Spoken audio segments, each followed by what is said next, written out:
From the last game, it didn't look like they covered a whole lot. You know, we had guys running free. Both our starting corners didn't play last time we played them, so it'll be a different look. So the guys ready to roll? The general manager of the Okanagan Sun is mingling with his coaches and players and fans before a key playoff game against Kamloops.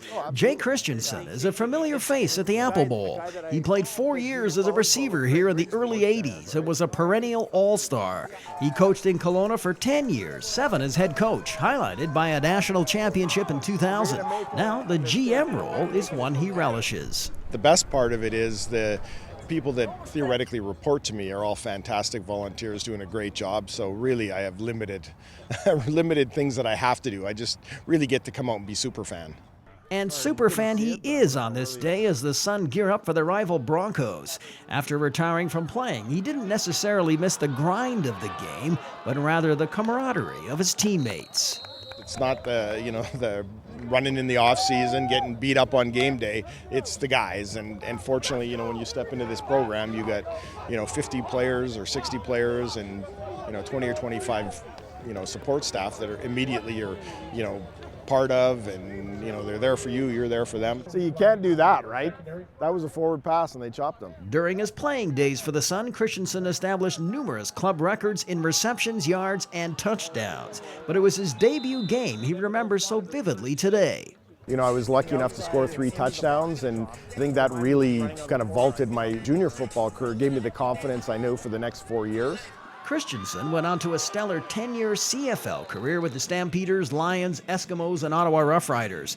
The highlight of his career was a Grey Cup in 1993 in Edmonton, but he also has fond memories of his time with the Leos. I was fortunate enough to have Doug Flutie as my quarterback, who was just a phenomenal player, phenomenal person, so spectacular and fun to play with. We had some success there, and it was my local team. I knew a lot of people in Vancouver, a lot of people from Kelowna would come down, so I got to be a little bit, of a bigger deal than playing in Edmonton. But certainly the Grey Cup is something you can never replace. Christensen says the Eskimos should have won in '94 as well. His best year was 1990 when he had over 1,000 yards catching passes from Flutie and Joe Paopao. He had a solid pro career, ever more surprising considering football wasn't his first sport. I wanted to be a professional baseball player. My dad was a semi-pro baseball player, so that was kind of the route I was going. And then at about 16, baseball ended, and Okanagan Sun had just kind of started up a few years after that. And so that was more the natural evolution of just, I like playing sports, and they kept letting me play, so I kind of kept playing. He was eventually traded to Ottawa, a team in turmoil at the time, and that helped him with his decision to retire.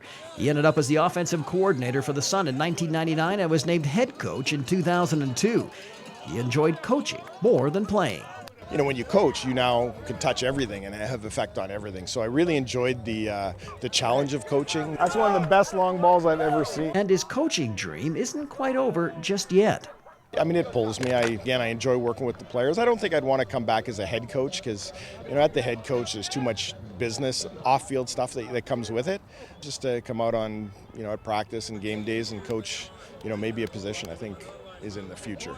On this day, a lopsided score in favor of the home team is allowing him to relax a little more on the sidelines. This typifies our married life. Score a touchdown, she's talking.